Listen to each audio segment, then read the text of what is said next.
hisoblanadi. Qachonlardir bolalar kuz-qish oylarida paxta terishgan, dalalarda va polizlarda og'ir mehnat qilishgan yoki dars vaqtida turli jamoat ishlari bilan shug'ullanishgan. Bu bolalar huquqining buzilishidir.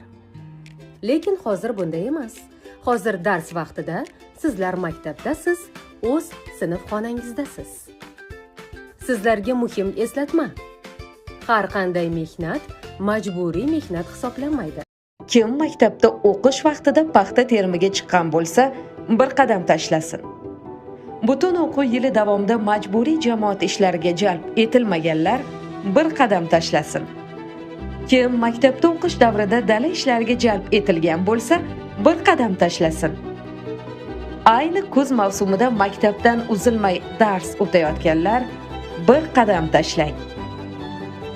Kim maktablarda darslik va qo'shimcha dars vositalaridan qiynalgan, kompyuter va zamonaviy jihozlar bilan ta'minlangan sinf xonasida dars o'tgan yoki o'tayotganlar kim? Ha, biz bir Har bir bola xavfsiz hayot kechirish huquqiga ega.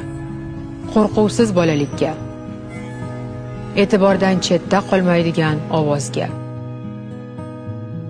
O'zbekistonda bolalarni zo'ravonlikdan himoya qilishga qaratilgan qonun kuchga kirdi. Katta o'zgarishlar oddiy qadamdan boshlanadi. Xud saqlamaslik, e'tiborsiz va yolg'iz qoldirmaslik kerak. Kattalar befarq bo'lmagan jamiyatda bolalar yashashni o'rganadi, jon saqlab qolishni emas. Keling, birgalikda shunday tizim yarataylikki, har bir bola o'zini himoya ostida, e'tibor va mehr-muhabbat